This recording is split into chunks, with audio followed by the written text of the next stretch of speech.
Howey test. An investment contract exists if there is an investment of money in a common enterprise with a reasonable expectation of profits to be derived from the efforts of others. And the Howey test, for those that don't know it, I forget when it was, you probably know, like 1940 something. Yeah, really set the standard for what's a security and what's not. And importantly, I'd like to get your independent view. So Jay, why don't we start with you? Certainly, Gary, who followed in your footsteps, Gary Gensler has been extremely active. You took a couple steps as chair too. So what's your view on these thousands of cryptocurrencies out there? Much debate has been stirred by a recent statement by the judge in the Terra Luna of the SEC case that he will not be adhering to the finding in the Ripple case. There have been numerous public declarations that this invalidates the Ripple judgment. It adds fuel to the fire of speculation that XRP adds fuel to the fire of speculation that XRP is a security, regardless of how this may affect the future of the Ripple ruling and XRP. In my opinion, it only confirms and reinforces the company's continued efforts to solidify its position as a leader in the XRP community. I also think it's important for someone to always have our back. They stated this throughout the entire litigation because they believed XRP would not be considered a security. The new developments in the Terra Luna case, however, are too interesting to ignore. Daquan and Terra Luna are being sued by the SEC over the sale of unregistered securities by Daquan's Luna Foundation. In case you hadn't heard, naturally the Terra Luna Foundation and Daquan reacted according to Judge Torres. A sale of XRP by Ripple does not qualify as a securities transaction. They mentioned the Ripple case saying, consequently, we want to argue that Terra Luna was sold in the same manner as a result. You shouldn't think of our sales as a securities exchange. In essence, Terra Luna and Daquan are arguing that we should be free from securities law in light of the Ripple case verdict, which they say they applied in the present instance. This has caused quite a commotion on Twitter, with people actively debating whether or not the judge would actually uphold this verdict. Before we go any further, I'd want to give you a brief introduction to the judge who presided over the Terra Luna case.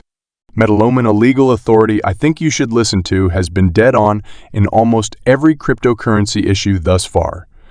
He made it clear that the judge hearing the Terra Luna case takes great pleasure in disagreeing with his colleagues on the same circuit. According to reports, this judge has made a name for himself by consistently disagreeing with every other judge in the circuit, regardless of whether or not they are accurately applying the law.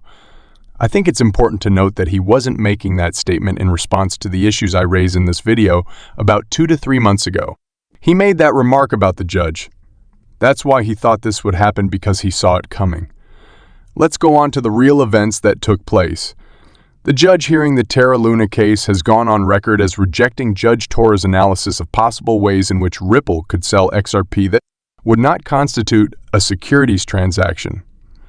On the surface, that may seem like a bad thing, but I think it's important to hear what some legal professionals have to say about it, so we know for sure if this will affect the XRP in the future. Stuart Alderoty said, "Let me clear up some misinformation that has been circulating. The ruling in the Terra Luna case did not affect Ripple's determination that XRP is not a securities. The court in the Terra Luna case has so far agreed with the SEC's charges, and the case is still in its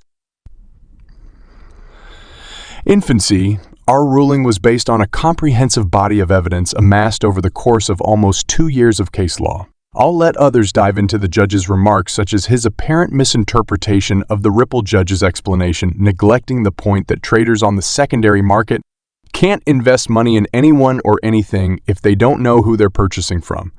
Stuart Alderoty is arguing that this doesn't affect the Ripple SEC case right now.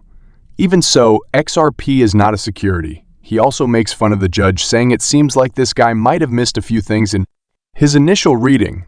It's important to keep in mind that many of these judges know very little about cryptocurrency.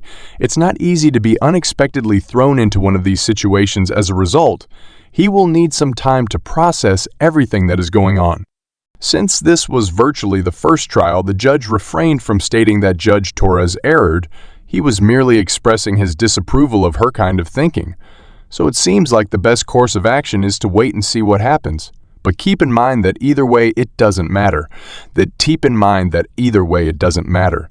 This judge is not on a higher circuit than Judge Torres, so it is immaterial that he disagrees with her. The judgment by Judge Torres remains in effect, and the RippleSec case will not be affected by this judge's opinion. It's also important to note that the majority of the court's rulings in this case back with the findings of Court Torres. When the judge made the remark, "Oh, we're disagreeing with Judge Torres," many on Twitter, especially the Bitcoin maxes, tried to make it seem as though the judge disagreed with everything Judge Torres said. This was not the case.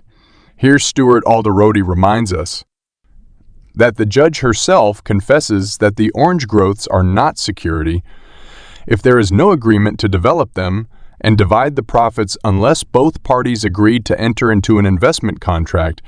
The agreement is null and void, and he said as much right out. So what exactly does that imply? He agrees wholeheartedly then that tokens in and of themselves do not constitute securities. This has been the case from the start of the RippleSec lawsuit onward. It was debated whether or not XRP qualified as a security since Judge Torres ruled that not all of the sales in question involved securities. It appears that the judge presiding over the Terra Luna case may be at conflict with his colleague, but it seems that everyone agrees that XRP is not safe by itself.